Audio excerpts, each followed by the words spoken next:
What's up, family? So it's finally happening. The Democrats are starting to fracture over one of the worst political hills they ever chosen to die on, defending the deportation of a man with alleged MS-13 ties. And today we're breaking down Gavin Newsom versus Van Allen, the absurd defense of a suspected MS-13 member, the exposed double standards around due process, and how Democrats are losing touch with their own base while Republicans quietly win the narrative. Let's get into it. So as you guys see, we have Gavin Newsom on the screen, or Gavin Newscum, so to say. And Newsom basically breaks ranks in regards of shocking his whole Democratic Party side by calling the defense of Kilmar Garcia's deportation as a distraction. Yes, I said it, folks. He said this is the distraction of the day. Are we really defending MS-13 now? Check it out. Yeah, it's a this is the distraction of the day, the art of distraction. Don't get distracted by distractions. We say, and here we zig and zag. This is the debate they want. This is their 80-20 issue as they've described it. Those that believe in the rule of law defending it, but it's a tough case because people are they defending MS-13? Are they defending, someone who's out of sight, out of mind in El Salvador? I mean, we're perfect sheep. So I want to answer your question. I don't know I add much value answering it. I mean, are you kidding me? Mm. Now listen, Newsom's no conservative, but even he is calling out this fight as a political suicide. You know the ship is sinking. And he's right. While Democrats cry about due process for Garcia, the facts are he was identified by law enforcement as MS-13 affiliated. He was alleged involved in human trafficking. He has a domestic violence record, and he's not a US citizen. Yet these are who the left is spending time, money, and political capital defending. However, man, I also wanted to show you another clip in regards of basically Gavin Newsom basically being contradicting and being a hypocrite of himself because now he called himself trying to explain, also elaborate on more of what the first clip you guys seen of him saying that the Garcia case is a distraction. But now he's basically contradicting him saying it was a distraction, trying to, I should say, now I'm saying it's not much of a distraction, that the times are changing now. Times are changing, as he say. But check it out. These are not normal times, so we have to call it out with clarity and conviction. But this is part of what we have to do and not get distracted with distractions and focus on what is essential. This is essential, but we got to stay focused on it so the American people can stay focused on it because his success is his ability to win every damn news cycle and to get us distracted and moving in 25 different directions and to be overwhelmed by everything that's coming at us 24/7. On this, we have to maintain our vigilance, focus, and our energy. And this has to be the issue. That I mean, this not even. There's no margin on this issue. There's not even no margin on this issue. So basically, you say that this is the hill that your party is going to die on, and then turn around and say that, oh, times are changing. Okay, well, if anything, you are correct, Gavin Newsom. And let me know down in the comments because I'm always open to the possibility of being wrong. He is correct in regards of he's focused more on economy, while his whole Democratic Party is focused on a Garcia case on an individual who's not even an American taxpaying citizen. So, however, he is correct in that they will die on that hill because there's no hill to fight, and you can't win against Trump when it comes to immigration and deportation. I mean, it's self-explanatory. The American people have spoken. That's why it was a big red sweep. But I mean, I guess when you gotta, be a chameleon and blend in and say basically what others want you to say and what they would like for you to say, I guess you don't have a spine to stand on, right? Because he just contradicted himself. However, I wanted to get into this whole thing in regards of Senator Van Hollen, right? A Democrat from Maryland and arguably the face of this fight. He confirmed that taxpayer dollars were used to fly him to El Salvador so he could advocate for the return of Kilmar Garcia. And when asked if this was politically smart. He said it's never wrong to fight for one's person constitutional rights. I never knew someone who was an American citizen had constitutional rights, but okay, I digress. Let's watch it. Trip cleared So on a taxpayer bipartisan dollars. basis. Yes, like every other trip that, like the trip Kristi Noem took with her fashion show before CCOT, like the trip that 5 Republican members of the House took, like the day before when they went into CCOT. I can tell you, so that's, yes, it was an official trip. Okay, so your response to her, and you understand her frustration and feeling like. And the response that she's talking about is actually the mother. I want you guys to check this out. This clip, okay? And to have a senator from Maryland who didn't even acknowledge or barely acknowledged my daughter and the brutal death that she endured, leaving her 5 children without a mother and now a grandbaby without a grandmother, so that he can use my taxpayer money to fly to El Salvador to bring back someone that's not even an American citizen. So a lot of questions there. First of all, who did pay for this trip? Now, we did hear about who paid for the trip, which is the American taxpayers. And then we're going to scrub a little bit ahead. Like the trip Kristi Noem took with her fashion show before CCOT, like the trip that 5 Republican members of the House a little bit forward. took into CCOT. Yes, it was an official trip. Okay, so your response to her, and you understand her frustration and feeling like her daughter was a constituent of yours, met a horrible end. That family didn't hear from you, and understand their frustration and that they see you extending so much time and energy over the Garcia case. So what happened to the Morren family was awful and unacceptable. I cannot imagine losing a child like they lost Rachel. And I said at the time that my heart goes out to the Morren family. And I'm glad that the killer of Rachel Morren has been convicted in a court of law. That's how we hold guilty people accountable, in a court of law. Courts of law are also where people get their due process rights respected. As you indicated, there is zero connection between the horrible murder of Rachel Morren and the situation with Abrego Garcia. And I don't know if the Trump administration seems to be arguing that because of the awful thing that happened to Rachel Morren, that Abrego Garcia's right should be neglected. I don't think that's not the question. I think it's about the mother being unable to understand why you would spend so much time and energy for this person who was not in your state or in the country legally, at which time she felt like you didn't have the same concern about her daughter and her family. I did have concern. I have concern. My heart goes out to every Maryland family that is the victim of violence, regardless of the perpetrator. Now, after his word salad juggernautiness, basically trying to absolve himself from not prioritizing American citizen who actually pay American tax dollars, was actually basically the Maryland mother Rachel Morren was the killer, the Maryland mother who got killed. Martinez Hernandez was charged with the murder and raped after Morren was found dead in Hartford County on August 6, 2023. And Martinez Hernandez was basically she was a mother. He raped the mother of 5, who was Rachel Morren, and the jury found Rachel's Morren murder guilty.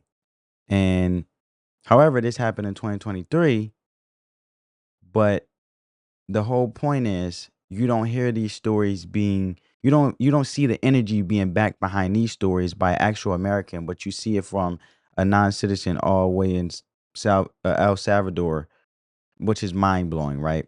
And she has every right to ask, you know what I'm saying? And you guys already seen that he's admitted that he's using taxpayer dollars to basically fly to defend a non-American citizen, which is wild to me.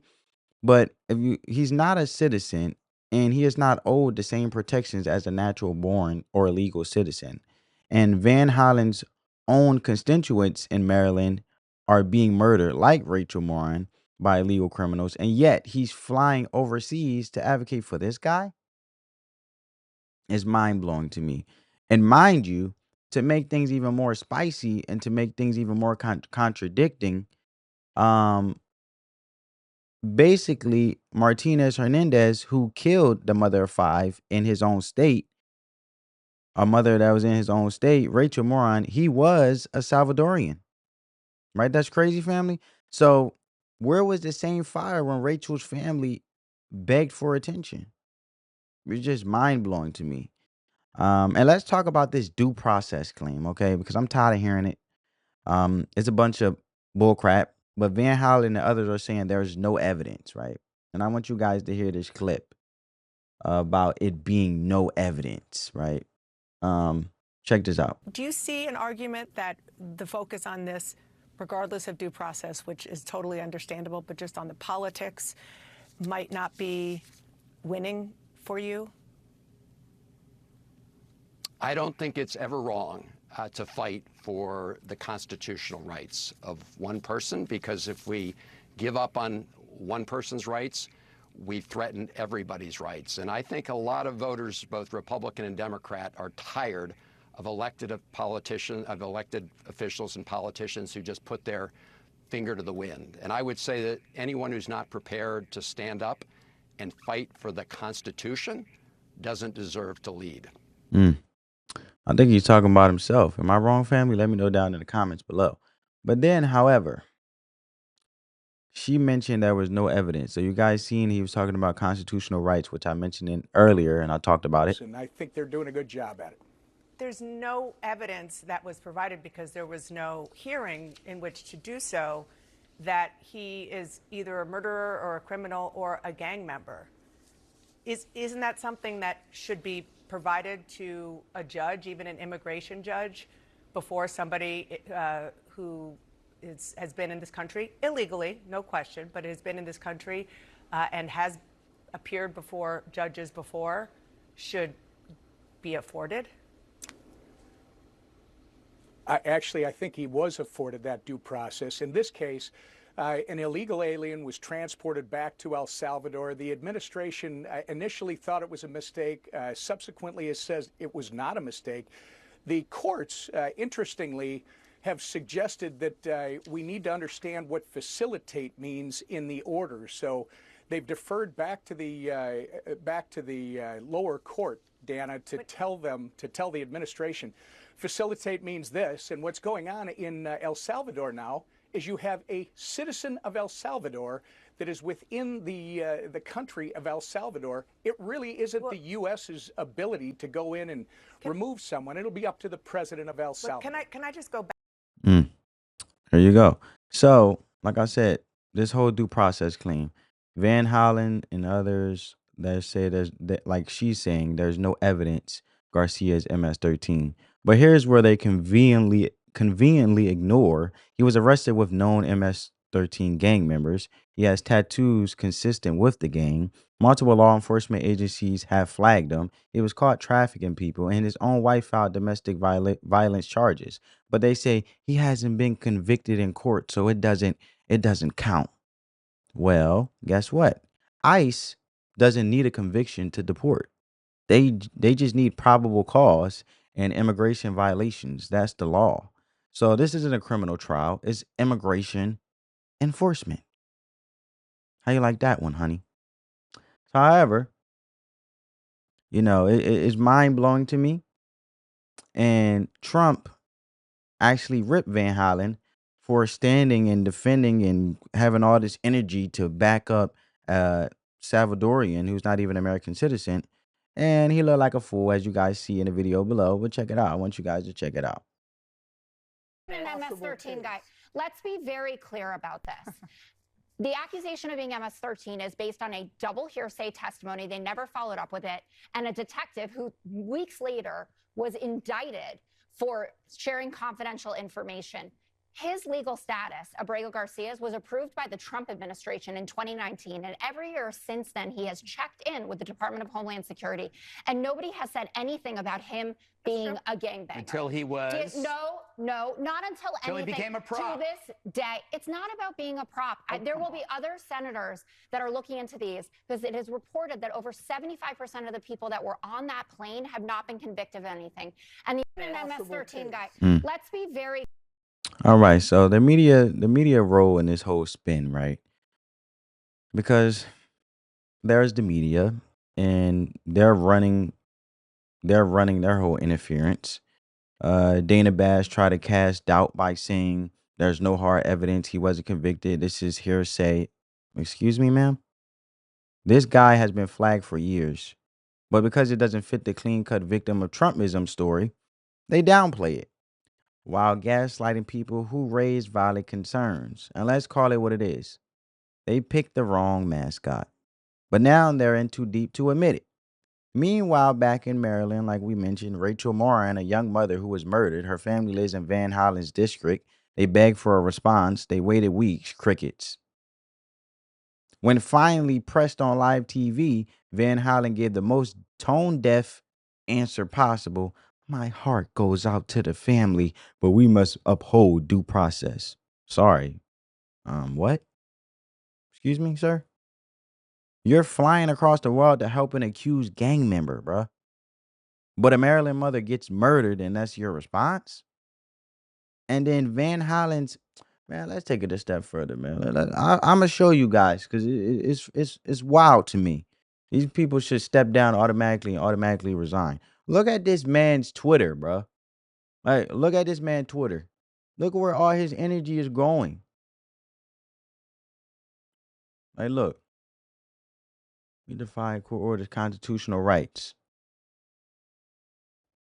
Look, El Salvador. Went to El Salvador, hoping to meet Kilmar and check on his well-being.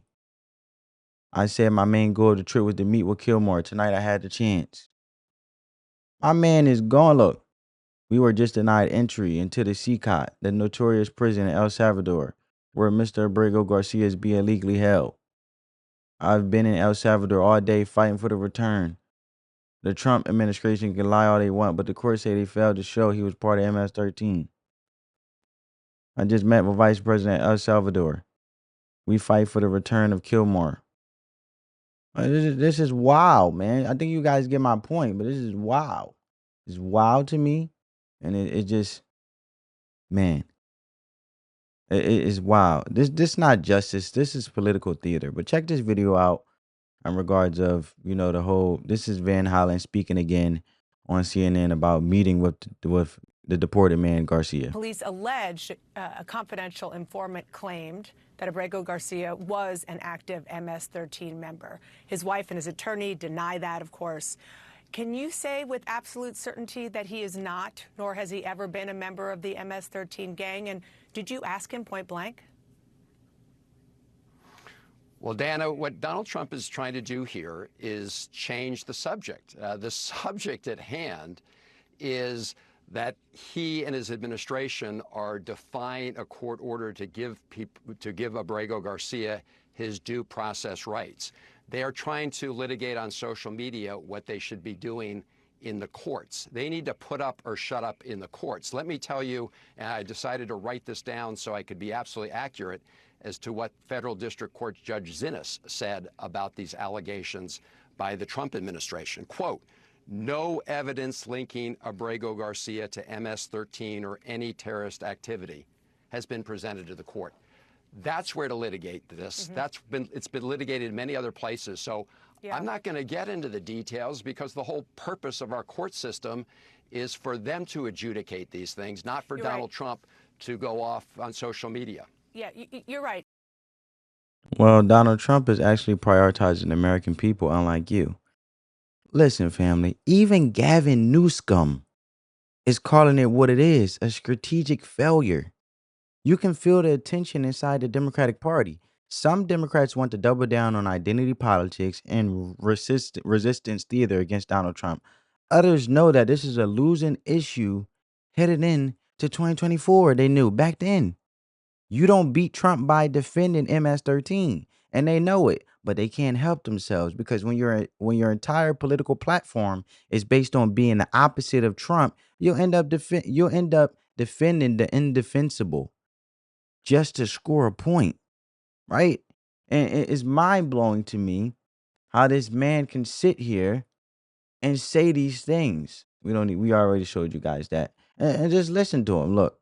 I think at some point, the president of El Salvador realized it was looking really bad to have this person who'd been absconded from America, from the streets of Maryland, in one of their prisons and not able to communicate. So I ended up getting a call saying, we will bring him to your hotel. And that's how we met. I think at some point... This is crazy, but I want you to hear what my man Tom Homan had to say. Senator Van Hollen has obviously got a chance to meet with him, but he had to travel to El Salvador to get any information.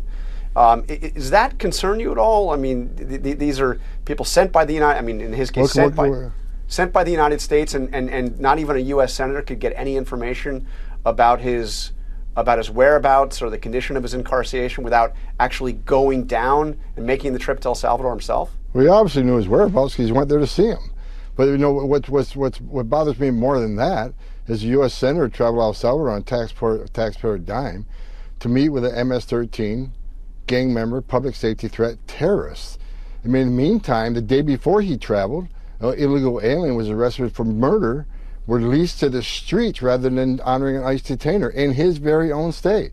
What concerns me is Van Hollen never went to the border the last 4 years on Joe Biden when he had a 600% increase in sex trafficking in women and children. You have a record number of no-inspected terrorists crossing that border.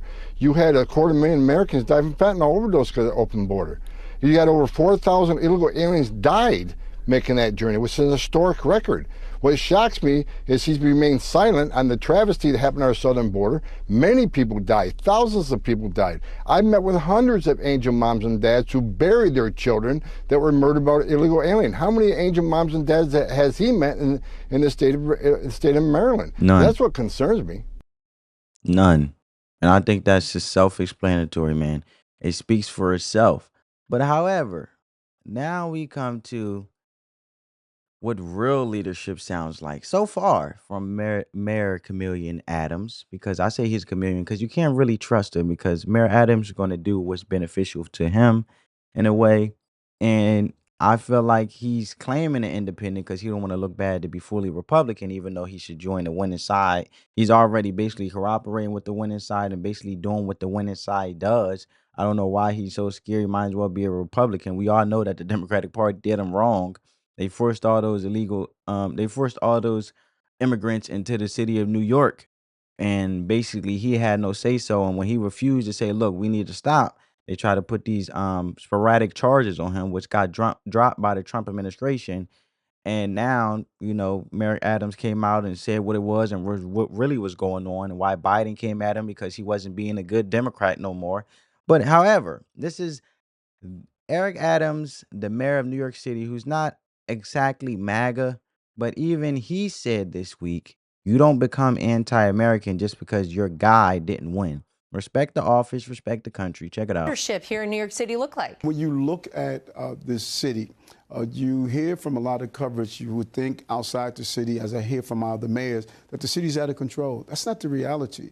You saw 5 straight quarters of decreasing crime. This quarter, we saw the lowest number of shooters in the recorded history of this city, second lowest number of homicides. We have 4.6 million people on our subway system, an average of 5.5 felonies a day on our subway system at 4.6 million.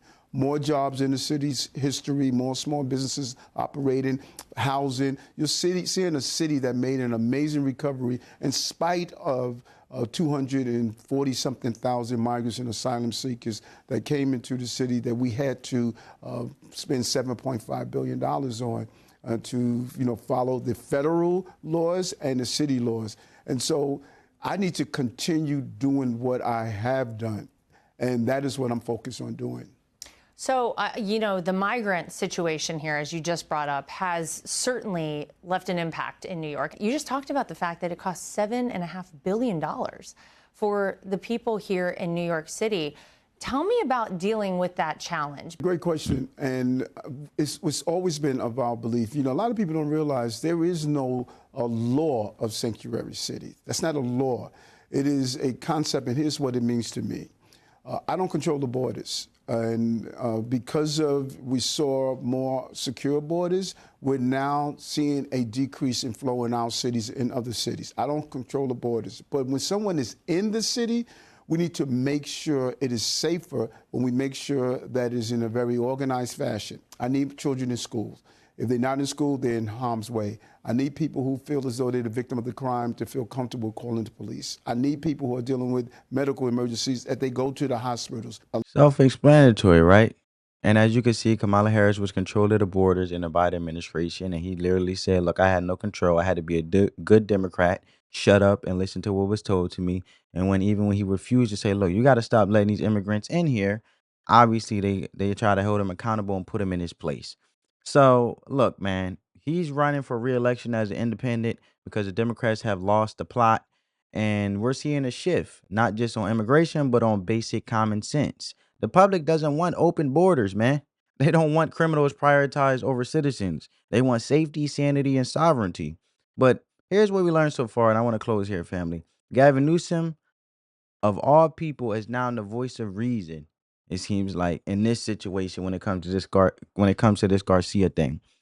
Van Hollen would rather play lawyer for MS-13 suspect than defend his own constituents. And the media is gaslighting America while ignoring facts.